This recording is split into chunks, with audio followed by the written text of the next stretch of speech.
Special Order Decision Problem 1. Fruit Bouquet Inc. manufactures fruit bouquets. The company produces at full capacity for 6 months each year to meet peak demand. The manufacturing facility operates at 60% of capacity for the other 6 months of the year. The company has provided the following data for the year: number of units produced and sold, 500,000 units, sales price, $50 per unit, variable manufacturing costs, $10 per unit, fixed manufacturing costs, $800,000 per year, variable selling and administrative costs, $4 per unit, fixed selling and administrative costs, $600,000 per year. Fruit Bouquet Inc. receives an offer to produce 6,000 fruit bouquets for a special event. This is a one-time opportunity during a period when the company has excess capacity. What is the minimum sales price the company should accept for the order? This is a special order question. The question is asking what is the minimum sales price the company should accept for the order, and we're told that Fruit Bouquet Inc. receives an offer to produce 6,000 fruit bouquets for a special event. Anytime you have a special event, a one-time opportunity, like we're told, that means you're going to have a special order problem, special order decision. The idea with the special order decision question, you have the normal regular sales. Of course, if you have a special order for more than what you normally sell for, which that does happen in business, shouldn't be an issue. But what if you have idle capacity and you're able to produce more? You're not producing your full demand, or you're not producing you're not producing to your full extent that you can, and you're able to produce more, but you get an order for an amount, a price that's less than what you normally sell for. And that's exactly what we have here. The normal sales price is $50 per unit, and there's this special event coming along, 6,000 fruit bouquets, a one-time opportunity. They have excess capacity, and you're trying to determine what is the minimum sales price that this company should accept when it comes to this special order. Now, it's all about understanding the facts that you're given. With that special order, is it going to influence or affect anything else, such as fixed costs? Usually the answer is no.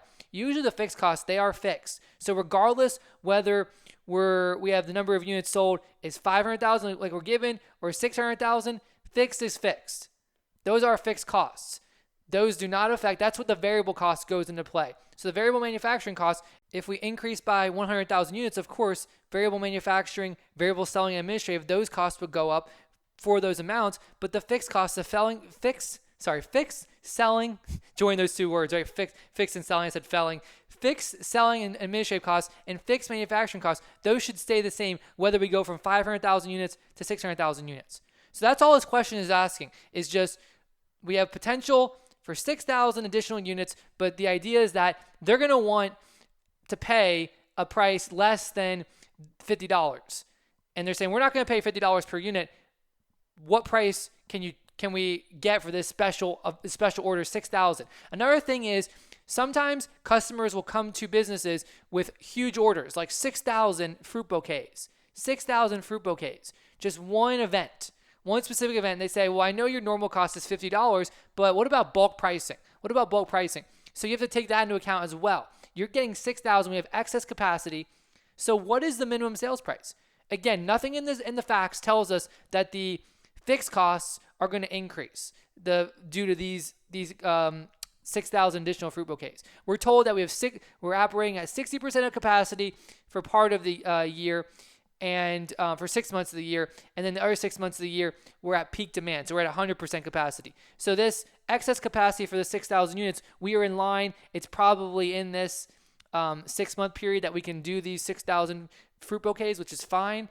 The question is, what is the minimum sales price? Again, if it's $50 and it has to be less, that's the normal.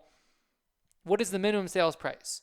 And really, given all that information, just stop and think. What exactly is going on? If fixed costs are staying the same, what is the minimum sales price the company should accept for the order? Well, the minimum should be equivalent to the break-even amount. And if our fixed costs are fixed, regardless whether we make 500,000 units, 600,000 units, all it's going to go into this, the minimum sales price per unit, all it's going to go into this are two things. The two variable costs, the $10 per unit for the variable manufacturing costs and the $4 per unit for the variable selling and administrative costs. That's it.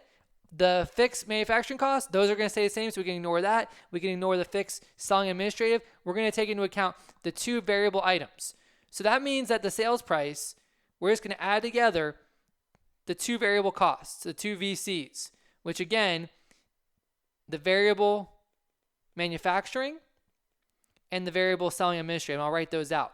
Just again, think about what's going on here. We're told in the problem there's no change when it comes to the fixed costs, so it's just going to be the variable costs added together. Now, if you're given another problem with other types of variable costs, you have to take those into account as well because those will be affected by the number of units.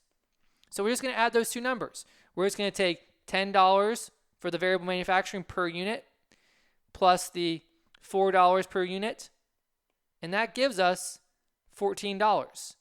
So the minimum price is $14 per unit. That is the minimum price that we should charge per unit.